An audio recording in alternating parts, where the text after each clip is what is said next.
Hello, and welcome back to my channel. This is Reality with Ziva D. How you doing? And this is going to be my episodes recap of Belle Collected Season 6, Episode 2 and 3. I'm going to run through Episode 2 just to get to Episode 3 because I've been behind.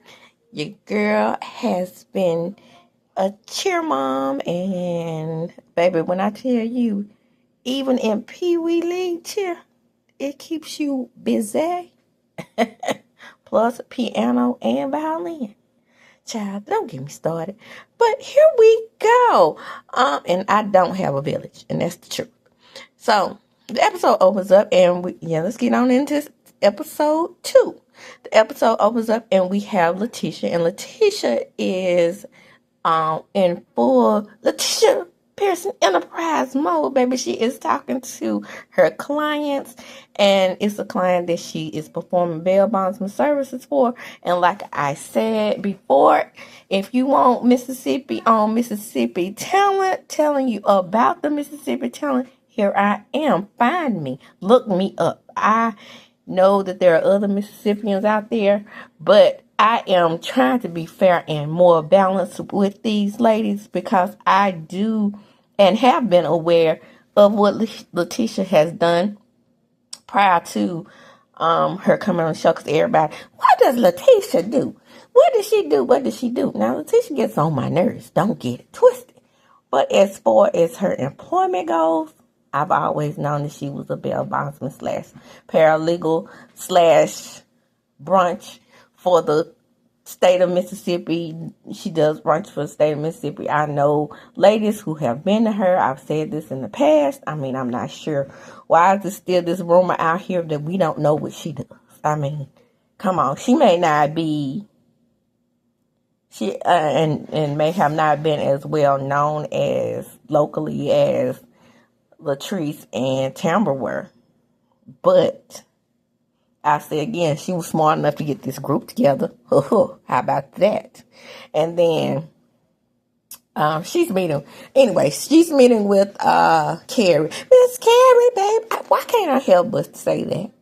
Anyway, and Carrie is dissing Central Mississippi, which a lot of people from the coast do. They act like they're not from the SIP. But I always say, if your governor has been Haley Barber, Phil Bryan, the nephew of Emmett Till, or Tater Tot Reeves, then you are a Mississippi. I don't care how close to Alabama you may be. I don't care how close to Louisiana you may be. Same thing goes for South Haven and Hernando and the rest of them up there at the top. You ain't from Memphis. You ain't from Alabama and Mobile. Oh, I mean Alabama and Louisiana.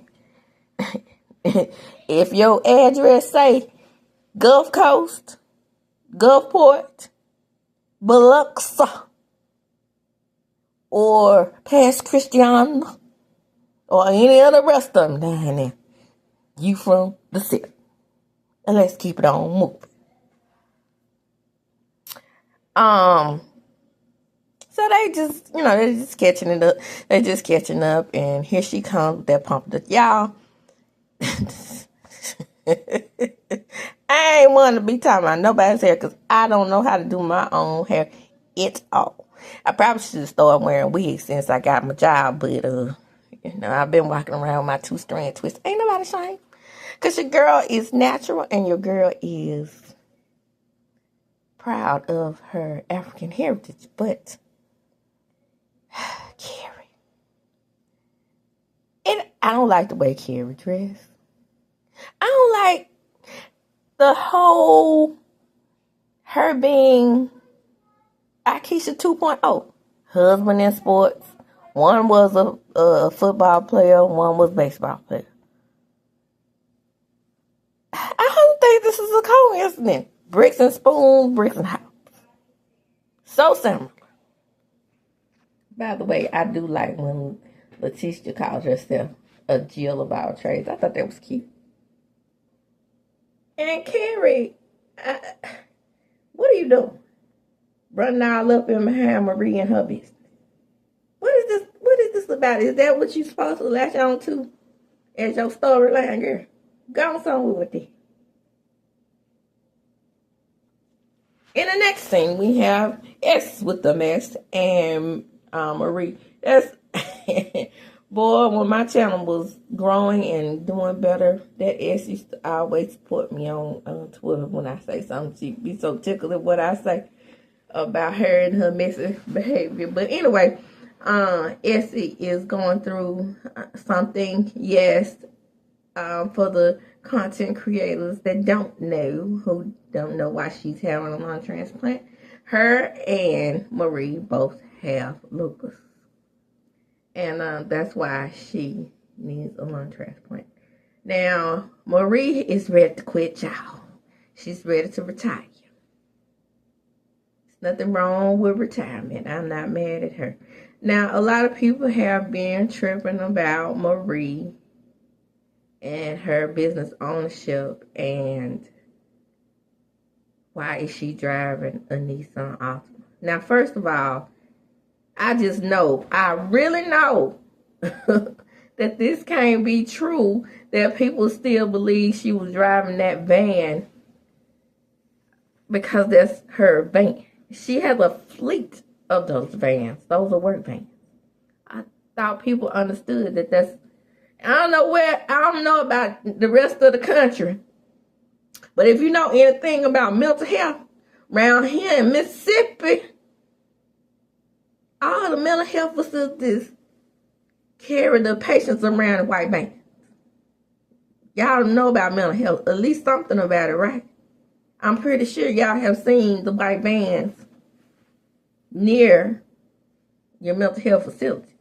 If you haven't seen them near a mental health facility, then maybe it's because you're not supportive of someone with mental health, or you're not a person who is actually seeking mental health. Because 9 times out of 10, that's what those white vans for. And for me, her driving around in a Nissan Altima is befitting of someone who wants to stay rich. I've always admired more the classy based rich person who understands the economy versus the flashy based rich person who sports the gold chains and the 12,000, 16,000 square foot mansions. I've just never admired those people, I guess, because when I went to college and when I was in high school, my economics teachers always taught us that the economy goes up and down, and that's for the richest Americans. And if you want to save and you want to be conservative with your money, then it's best not to be flashy. Now, at the time, I thought it was a race thing, right? Coming from like an Asian person and a Caucasian person, you know, telling us about how rappers, that's how they lose money, by being flashy with gold chains and the Lamborghinis and the Lexuses and the BMWs and the Maybachs and the Rolls Royces, living that flashy lifestyle. But I always listened and understood the importance of the economy. So it makes no never mind to me, or I don't question her pockets because of what she drives.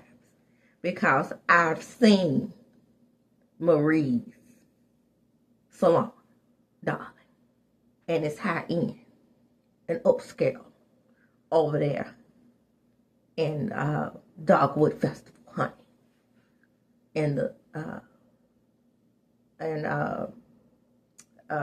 what's the name of that place that salon is in? Over there, in Florida. In Brandon. Or should I say Rankin County? She lives in Brandon. Brandon has some very, very high-end homes and swanky facilities. Okay? Ask somebody who really knows. Next, we have Selena in this Cyrus sack of shit she wants to marry. Okay. I don't have a lot to say about this whole communication storyline. Womp, womp, womp. Y'all always dissing Marie while Selena living down there in the dish. Child back. Anyway, her and Mike done went around there and went to Texas and wasn't communicating with her while he was gone. Move right along. He's out here in these streets moving like a single man. A boyfriend, not a fiance. Child back. Okay. Next. That's what you get. And more scenes without TAMBRA. Let me throw that in. Then we have Carrie and Letitia at the brunch. Baby. Miss Carrie, baby. In that flower outfit. Looking like she about to go to a garden party. We ain't gonna talk about that. And then still spawn that pompadour. But yet it's still talking about Marie. Now Marie did look a mess in that spaceship outfit. She did look like she about to take off.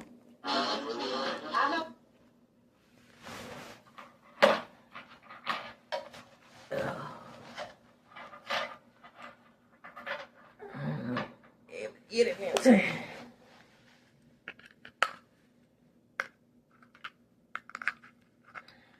Where is that damn sleep time? Oh, here. I was pressing it to turn it off. Where is it? I had hit it too many times.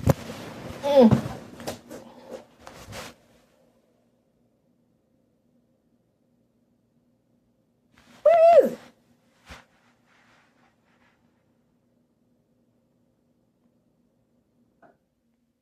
Well, how I got up in it?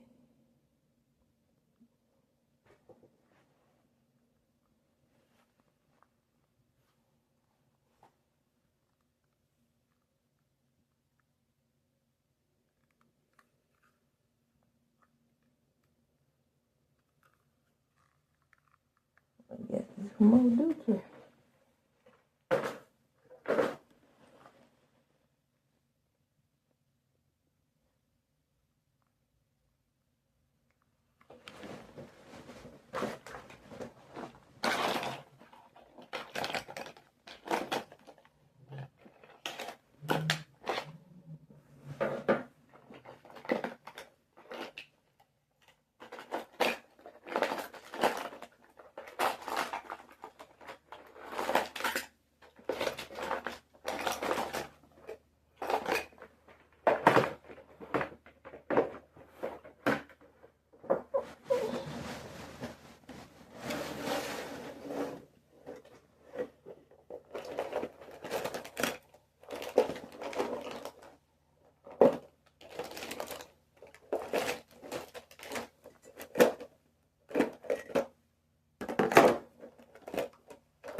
Anytime that I ran across these damn batteries laying around. I really need to do something with this. One of them ain't working.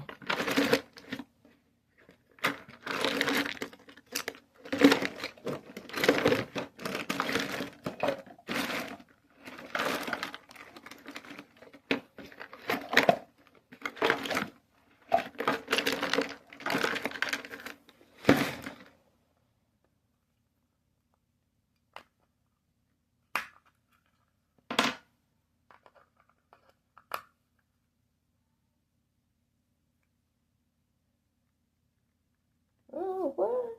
This one is dead.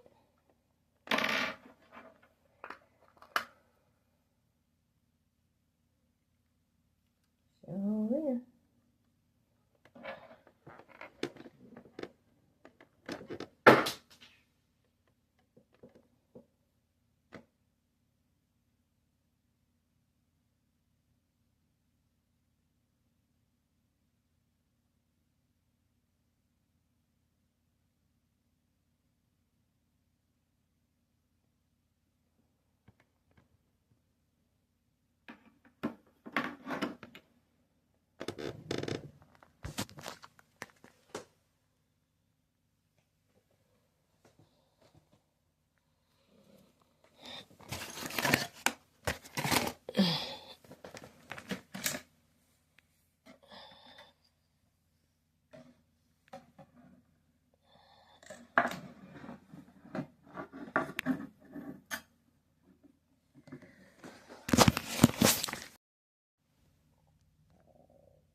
As I was saying before, I was so rudely interrupted. Yes, carrying your pompadour in that flowered outfit, no ma'am. Because if that's what the Gulf Coast is giving, they need to give it back. Letitia arrived. I met Latrice. And she's saying that she has unresolved feelings with Selena. And she's uneasy about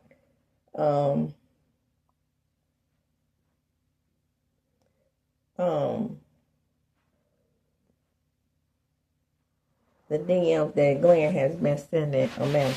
Now, let me just say this about Selena. Selena had some seizures. Got hit by a car. The dog died.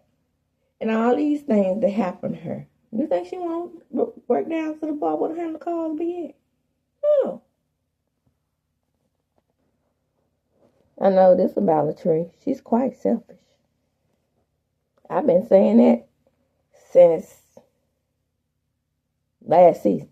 I mean, I've been trying my best to, put off a lot of things that she's been doing, how she moved on this show. I realized after that mess with her, that's the villain. That's the villain right there. That's the villain that y'all want Marie to be. Selena asked Letitia for advice on how to get the man to communicate. That's what's wrong with Glenn now. Communicate. But not with her. Other people. So, this is where Latrice and Marie trying to be fake to actually say that the booty is cornbread fed. Now, this booty right here, cornbread fed. That booty right there is BBL fed with a surgeon needle and a scalpel. Anyway, I said what I said. So, so then you have them joking and playing with each other, and then Carrie and her dress each other down. Baby, she tell her she about to go out of space, and she does. But neither one of them in these two particular get-ups can talk about the other.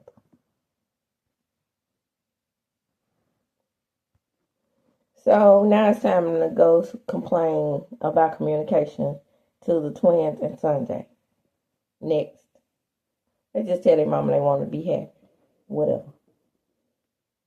She thinks they're on Mike's side, but she clearly didn't. I guess she wasn't listening to them when they said, we want you to be happy.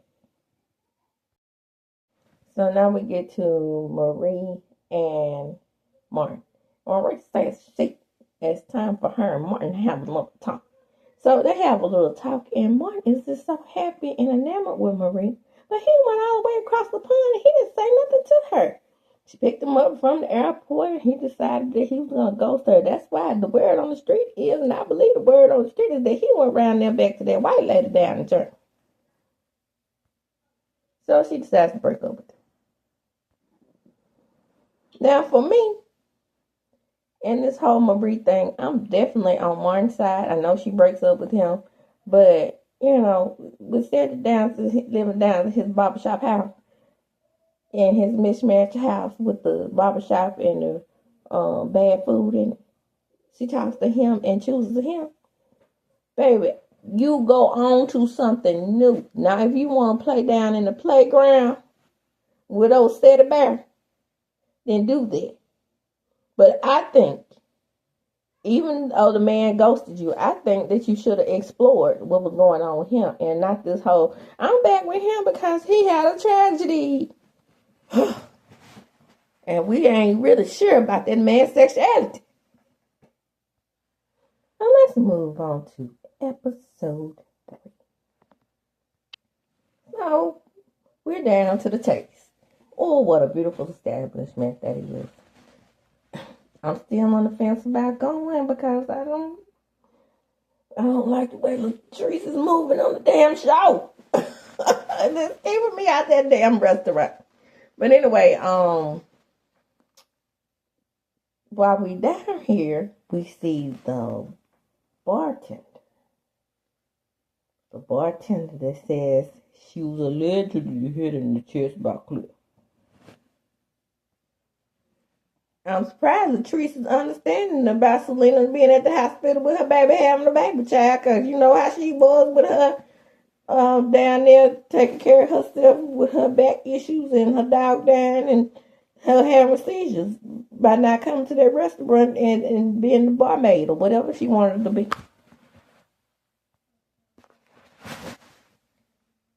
Now I'm gonna knock the hell out of Marie. Here she come in them damn chaps again. Look like she about to take off and howl Silver away. Marie. Why, girl? What the hell? Talking about she living on CEDRIC of all people. Get on out here with that bullshit. Ain't he the one went around there to the Caribbean? I'm gonna keep bringing that up, by the way. Now, in her face, Marie is telling Amanda she looks pretty, which she does to me. Now, she calls it a Beetlejuice outfit. I like it.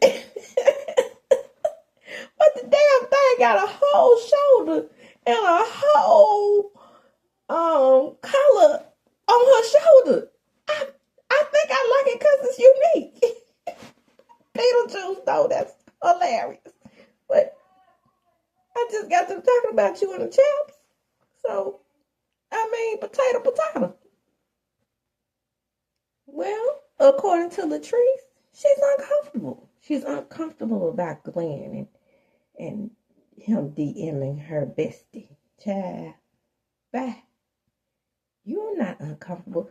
This is her MO, y'all. Look, she has a tendency to get back at folks on the back end of things. So this is her get back to Letitia. I don't care how much she says she loves her. If you hear my stomach growling, excuse it. I'm not that hungry. I'm sort of hungry. All I have to do is cook a good old southern meal. Shout out to me. I just made my first real red velvet cake from scratch. Yeah, that's what some of the girls say, stretch. And you know how important it is for a southern mama to make a red velvet cake from scratch. Even though I made them in the past, they just didn't taste right to me. But my baby wanted her mama to try again, so I did. And some good old cabbage and some good old chicken tenders, baby. Now, them chicken tenders gonna be chicken tender red because I got them in the refrigerator with the garlic salt and the garlic powder and the garlic and the onion salt and the onion powder and the regular salt and the black pepper. marinating as we speak, baby. But anyway, that's neither here nor there. Just trust me, I'm gonna have something to eat. Ignore the stuff. So Amanda gonna let it out. She gonna tell it all from when I don't like the way you treat my girl at that last reunion. But how did your girl treat them? Your girl ain't answer. But and if Akeisha had came back, I guess you were gonna confront her and so Gucci too. So let's invite people to a pool party. I'm having a pool party down to Clifton Manor. And I'm just inviting couples on it. Now, mind you, Amanda has broken up with her stud. Okay? This is going to be important. Now, why wasn't TAMBRA invited? Because TAMBRA is in a coupleship with Greedy, or is she not? Or is it that she don't want us to see this relationship on the show? Get off the show, then. Get off the damn show. I never thought that it would be TAMBRA. Notice I say her name right. TAMBRA, not TAMBRA. I never thought that I would be telling TAMBRA to get off the damn show. Of all people. Never thought. Because when people in the past would say she got to go, I would say, nope. Because, I even tweeted. I was like, why y'all talking about she ain't got nothing going on? I just so happen to know for a fact that she is getting her IVF because, her cousin and I are still friends on Facebook. TAMBRA and I are friends on Facebook. So I kind of knew, and we follow each other on Instagram, whatever. I was like, yeah, okay. I knew that she was going through that IVF journey, and I knew that it was going to be a success because TAMBRA is the type of person that is determined. But this show ain't showing. This show ain't showing. She has not really given us anything since her pregnancy. And it's really beginning to get old. For me, for real, because I would like to see more of Lalonda. I would like to see more of Greedy. What the hell is going on? If she's broken up with him, just say that. But we would like to see you at your house, girl, doing something, cooking a pie, going around there to see your mom and dad. Something. Give us something. You're not doing it for me. I'm sorry.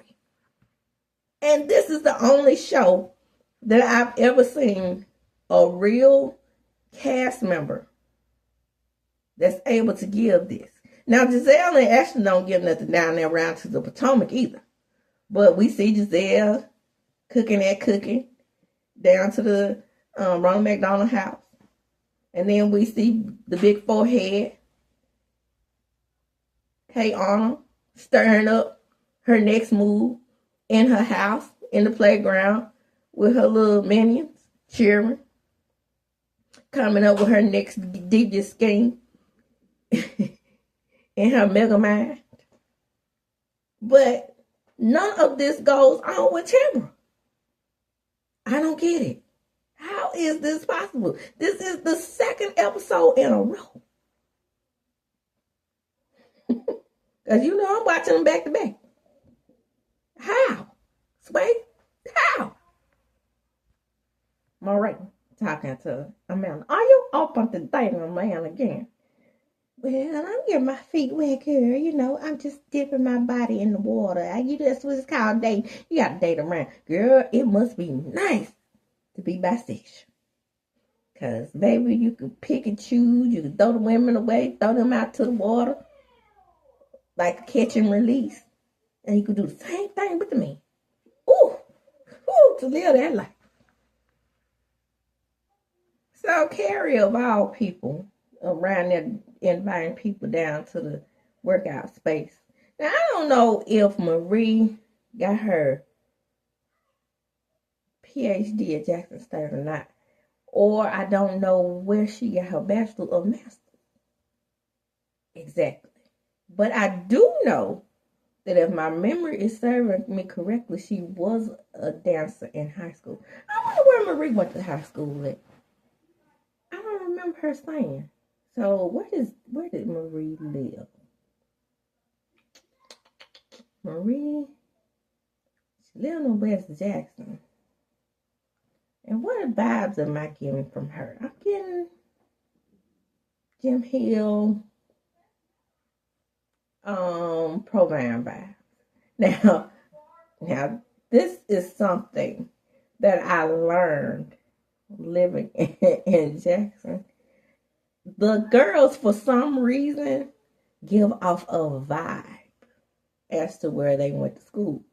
And I don't want to say, because I know Callaway is not the Callawayan like it used to be, but the girls from Callaway used to give off a snooty vibe, okay? Back in my day in the 90s when I was living in Jackson. And then the girls from Provine, they were more like down to earth, but you know, they could book their asses off. So being that Marie is doing this little dance, she's reminding me of, you know, girls doing the majorette dances in Jackson. So, you know, every school, public school in Jackson pretty much emulates Sunday Moon. So they have majorette dances at the high school. So she's giving me Provine. I would say Lanier because she's from West Jackson, but I can't say Lanier because I would assume Selena, Akeisha, and TAMBRA would have known her. And I haven't heard any of them say they went to school with her. So I'm thinking Provine, Jim Hill vibes. I might be right. I think I'm right. But anyway, so they're doing the dance and, you know, they're ready to put everything behind them. Carrie and Marie. Marie is like, you know, it wasn't that deep for me, even though she shited the shit out of me. It wasn't that deep. And I like the new Marie because, baby, back in the day, we never would have heard the damn end of this.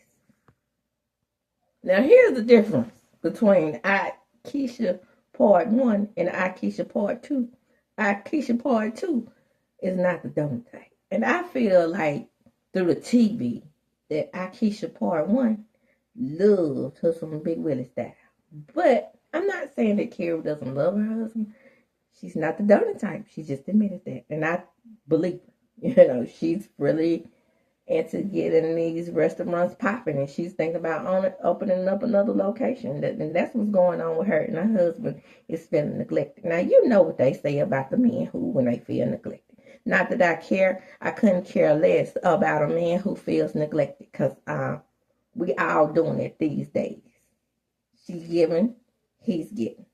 Nobody is giving more than the other in this relationship, from what I'm saying. She's more so over the restaurants while he's doing his sports agent thing. They're both busy people. It is what it is. And forget a man going around the corner to the next woman. Because you can be at home being the doting wife and they will still do what? Cheat. Because why? In my opinion, all men do what? Cheat. I don't think Letitia is saying that Glenn is working from home. Did I say Glenn? When I tell you those Freudian slips come in handy. But I don't think she is concerned with him. I don't think he's working from home. I think that he is still on the boat. He just probably picked the boat that docks more down to the Jackson area. Because he couldn't. But then again, that might be why he's in the trouble that he's in. Working from home. Because you are on the computer a lot when you work from home. Now, why she ain't up a damn brick and spoon down to the Jackson and she's on this Jackson show?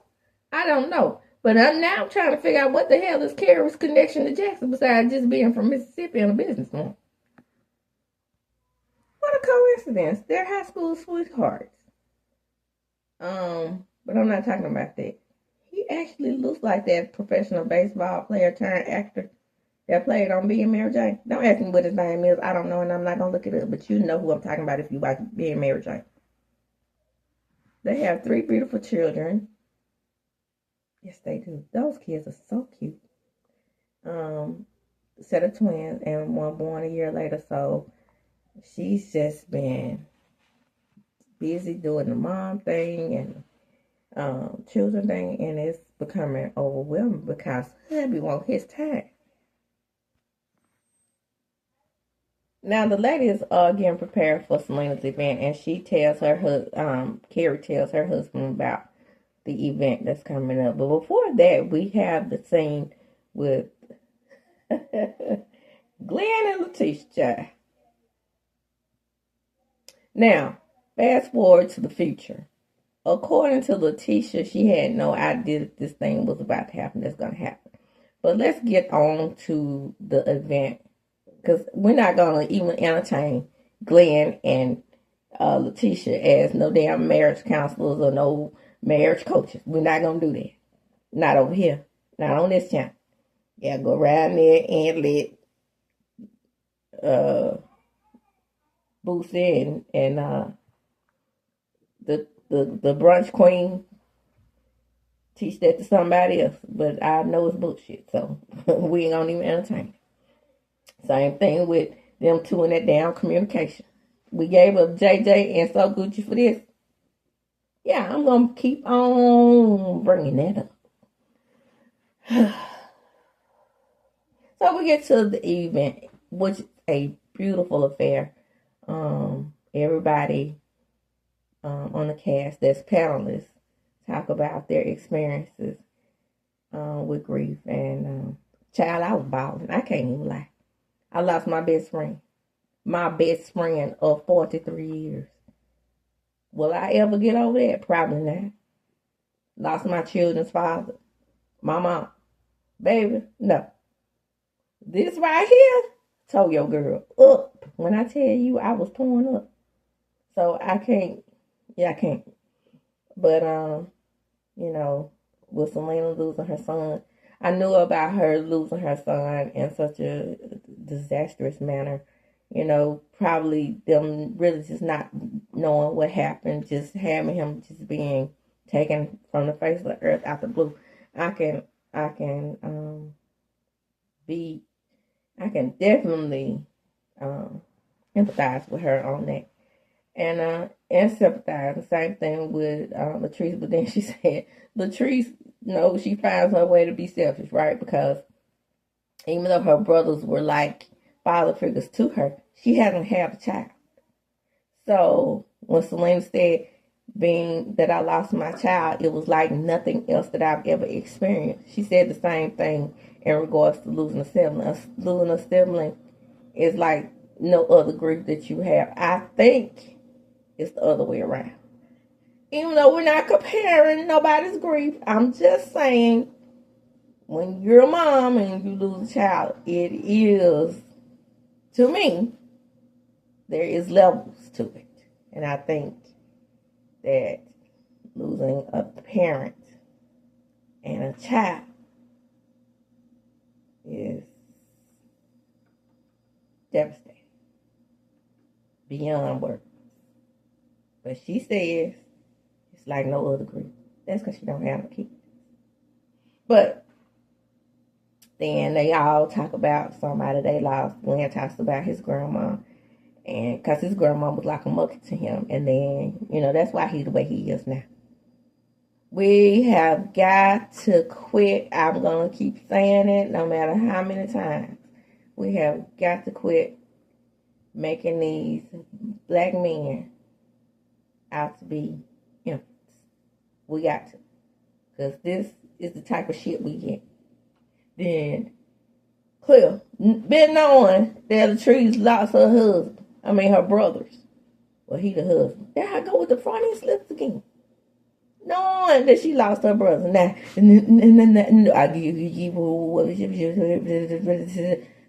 what he said was, now I can understand where she's coming from, because when I don't call her and stuff, her brother comes to mind. Because at some point, Latrice was on the phone with her brother, and she was telling him that she was dreaming that he had passed away. And he's like, "No, sis, I'm good." And then he passes away.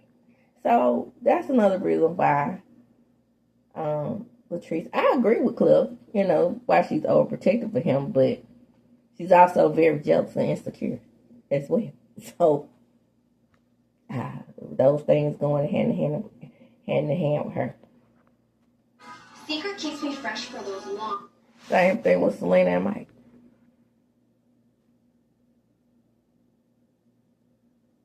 Now here come Maria and Cedric. And there she is with that damn ring on her finger. I just snatched a knot in her ass. So now it's time for the messy pool party. Everybody's looking good.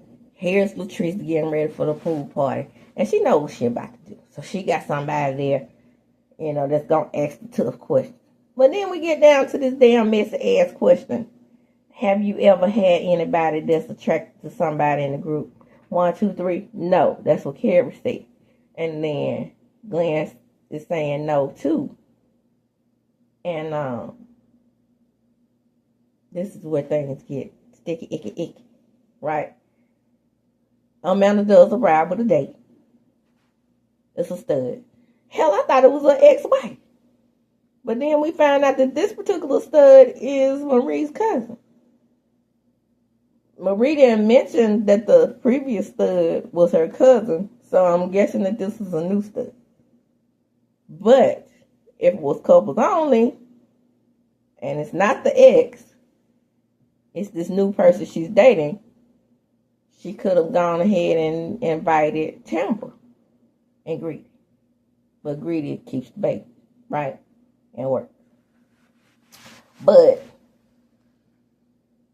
when did she become a couple? Is the question. No, she's invited there to get the thing started because she knows that Amanda is not the type of person that's going to hold her peace. So everything gets popping. And the stud says that she knows that Glenn has been texting her old lady because she's singing the text.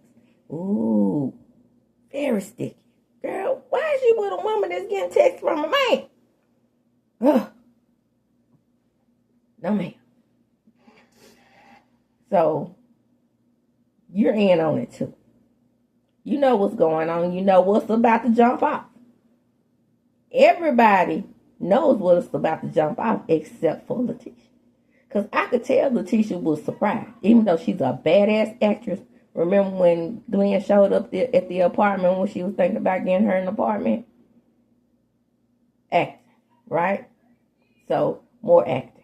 But I do believe that this caught her off guard because in text messages or in messages that she's been posting as of recently, she stated that she knew that she was going to confront her about how she treated Latrice at the reunion. She had no idea that her and Glenn had been inboxing each other.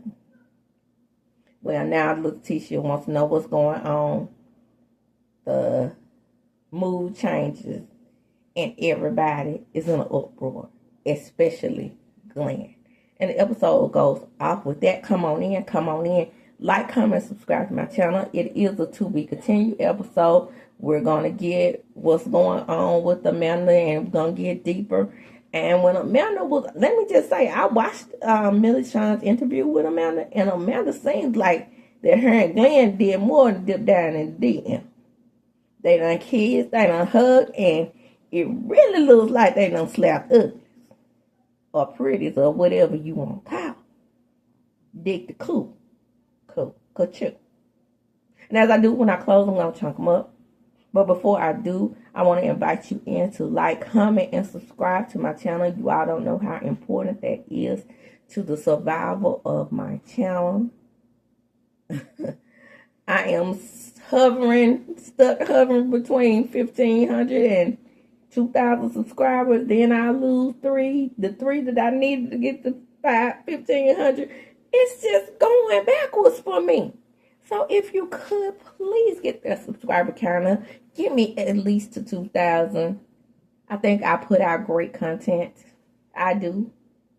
Anyway, especially with Belle Collective and Zatima. I'm going to do a Zatima. By the way, I'm going to do a Zatima recap. I'm just going to do a compilation recap. And compilation recaps have been working for me so far now that I'm working.